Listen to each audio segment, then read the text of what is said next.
everyone, and welcome back. Today we're checking in with Sophie Dennis. Hi. So do you mind introducing a little bit of yourself to us? Yeah, okay. Thanks for being with us today, by the way. Yes. So we're so excited that you're here. I'm so thrilled to be here. This is so much fun. So my name is Sophie Dennis. I am a professional full-time photographer. I do weddings mostly, but I also have my own podcast. It's called The Bridecast. Yay! So super fun. I really have enjoyed making it, but yeah, check it out. That is beautiful. That's so cool. I checked it out and I absolutely love her podcast. It is so fun, so informative. And if you're getting married, check it out. Or if you're planning on getting married, like you can start prepping now, thanks to Sophie and her wonderful crew. So what got you started into starting a podcast? Yeah, so like I said, I'm a full-time wedding photographer. So which if you live in Utah, you probably know someone who's a photographer. There's a lot of us. But I kind of noticed that there was this lack of education, especially when it comes to wedding planning, being in the wedding scene. For a lot of people who maybe this is their first time seeing a wedding or being a part of a wedding, they don't really know what it's like. And so I wanted to create some sort of resource for brides, especially to use while they're planning their wedding. So it's a great option if maybe you decide not to have a wedding planner or anything like that. It's a great option to be able to learn like what sorts of ins and outs you should be paying attention to while planning your wedding. So that's the whole purpose behind the Bridecast, and that's kind of why I wanted to create it. So that's amazing. So one day you were like, okay, I should just make a podcast where I tell all this information to people. And were you like, I'm going to get together with friends and do this, or?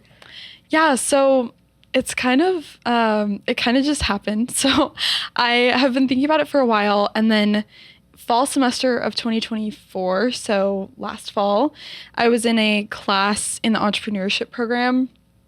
And this class is like super helpful. Its main purpose is to talk about digital marketing.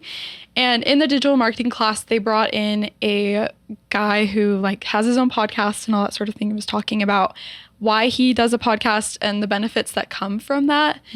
And it just kind of clicked in my mind. I was like, oh my gosh, like I've been thinking about how to get more information out to brides, because all the brides I've talked to before have just had a lot of difficulties with this. And so I decided that I wanted to make a podcast about it. Also, it's just really fun to talk about weddings because it's so much, it's just fun. And so I decided to do it. I partnered with, I have a videographer friend. Her name is Haley. Shout out to Haley. She's also a graduate of BYU, but she and we started working together, and then she decided to join me on the podcast. So that's kind of how that all came about. But yeah, that is so cool. I'm really glad you guys started that. Thank you. So did that professor also hook you up with the production studios? No, so I actually found this on my own. Wow. I've used like facilities in the library before. Like back in 2019, my freshman year, I was part of an a cappella group. What? So what random. Group? I can't even remember what we were called. That's so fun. It's like totally spacing my brain, but we would come to the library and use the sound booths to record our music. And so I just remembered when I wanted to start a podcast, I was like, I think they have sound booths. And then I discovered the podcast room. So it was awesome. Yeah, kind of just a full circle moment. So you've been with like using the podcast room since their renovation. So you've seen a lot of the changes, right? Yes, I have. What are some of the changes you're like, oh my goodness, this was so helpful. I'm so glad.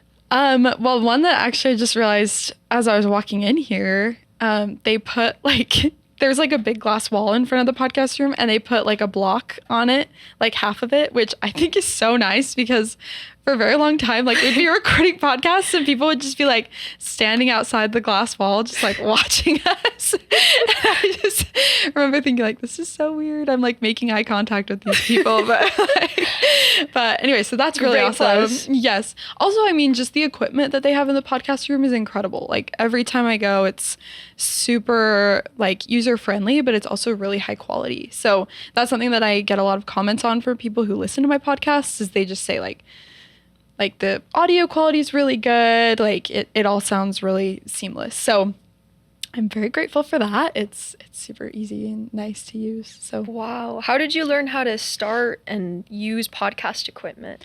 honestly, it was trial and error. I came a couple of times before we started officially interviewing guests, and I would just kind of play around with the equipment, try it out. It's super easy to like book a session here at the library. It's really easy to just like pick a time that you want to come and you can practice, and then as many times as you need. So, and it's always free, so it's great. So yeah, I would just come and practice and try things out and then be ready for when we'd interview people. So. And do you feel like the students at the equipment room helped you or like guided your questions or? Yes. So there was a time close to the beginning when I started using the podcast studio. I think they had some faulty equipment that wasn't working like it should. And so like the times that I had issues with that, it was super easy to just go to the office because it's like right next door and just have them like kind of jimmy rig it for me. And then like I was having issues one day and I came back the next week and they'd completely replaced the equipment. So it was like perfect. So yeah, so I was like, oh, that was super fast and really easy. So yeah, it was great. That's cool. So do you record an episode every week? Yes, so we did. So I started recording in November. We launched our podcast in February of 2025. Wow. And so Haley and I recorded it every week from November to February. And then from like February to April, we were still able to record every week. So we were like super far ahead. But now it's busy season for photographers and videographers because it's like wedding season. So we aren't able to record quite so often, but we come as often as we can and it's great. So, that is amazing, Sophie. Yeah, that is way cool. Let's see, where was I? Oh, yes. How do you feel like the podcast room has helped improve your skills as a podcaster? Well, okay. Or content creator. So yeah, okay. So I feel like, first of all, just the quality of the equipment is really like benefits a lot, especially for podcasts where it really is about the audio. Like you need good quality audio for a podcast to be successful. Otherwise it's just going to be annoying for people to listen to. So having that like reliable audio has really helped me to create a podcast that people enjoy listening to. So I'm really grateful for that. And also just like being able to sit down in person with people that I'm recording episodes with. It really provides a lot of like one-on-one interaction that like creates a more interesting episode to listen to. I don't know if that makes sense. Like, so like people are like, it sounds more like a conversation when I'm in person with people because it's less of an interview and more of like we're having a conversation, recording it, and then people are able to listen to it. So like having an in-person podcast studio that's like easy to access, that's true, free and comfortable is like a great resource for us as podcast creators because then we can create those episodes that are enjoyable to listen to and it sounds like they're listening in on a conversation and not like, you know, an interview or something boring. Yeah, so that is really cool. You seem very comfortable like in front of a microphone. I feel like a lot of students here want to start a podcast, but they feel a little nervous. Do you feel like you always had that gift to speak on a microphone, or what helped you develop your speaking skills as a podcaster? That's a really good question. I actually don't know. I think probably I served a mission for the Church of Jesus Christ of Latter-day Saints. And so I think that, first of all, serving a mission helped me become more eloquent. I just feel like I'm able to speak easier because of that. Like, I think it's just easier for me to talk with people. And then I think I'm just like really good at forgetting that there's a microphone and I just talk. So also the nature of my job, I have to think on the fly a lot. So like, I think that helps a lot. But I don't know. I think if anyone practices enough and really, really wants to do it, like anyone can be a good podcaster. They just have to be willing to put in the work, be willing to practice. So yeah. I really like that. I like that a lot. Where can listeners find your podcast? Okay, yes. Shameless plug. So you can find my podcast basically anywhere you listen to podcasts. It's on Apple Podcasts. It's on Spotify. I'm pretty sure it's on Amazon Podcasts, but I've never checked because I don't use that and I don't know anyone who does. but yeah, so literally anywhere that you would find a podcast. We also have an Instagram if you want to check it out. It's just called The Bridecast. And we post weekly updates on who we are using for our episodes and also just fun little tips and tricks for brides. So definitely check that out if you're interested. We're so grateful that you use our studio. That's amazing. Yeah. Do you have any advice for people who are wanting to start a podcast? I would spend a little bit of time like really thinking about the purpose behind your podcast. I think it's really easy for anyone to say like, I'm just going to start a podcast just because it's fun to use a microphone and talk to people and all that. But I think it's really important that you nail down the purpose of your podcast and what you're trying to do with that podcast so that things flow smoother. I think like if I didn't know what the purpose of my podcast was, it would just be a lot harder to constantly put out content, you know? Yeah.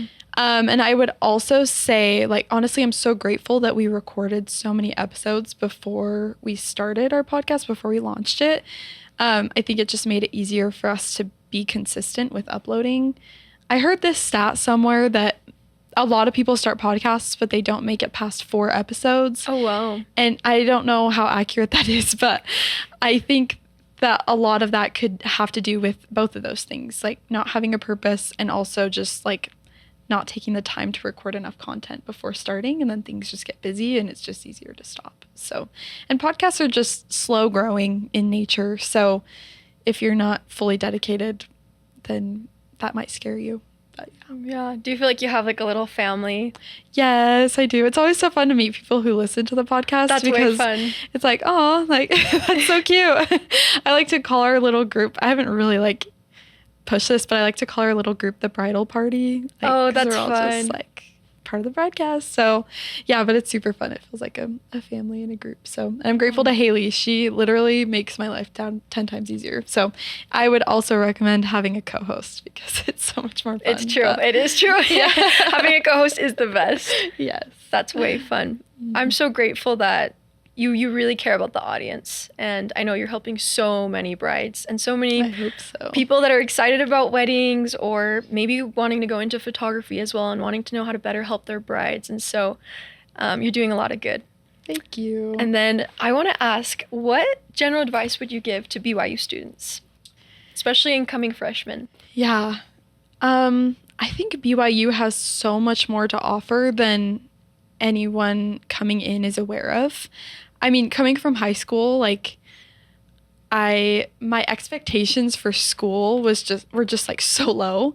Like, cause like high school is just, high school. It's fun, but there aren't a ton of resources and things like that. But BYU really has so many resources, like so many things that you can access just for being a BYU student, and especially the library. Like there's so many things here that I didn't know about, like the podcast studio, the sound booth, and all these different rooms and equipment, and like you can rent out cameras, which is what I did when I was starting out like photography and didn't have a camera and all these things. So like you can access so many things that maybe students just don't even know about. So I think just really like researching the library, coming here often, exploring. Yeah. Just test the waters. You never know what's out there. So yeah, just try new things and you'll find what you like and what's helpful. I love that. Take advantage. Yeah. Is there anything else you'd love to tell BYU students or those interested in booking a podcast room?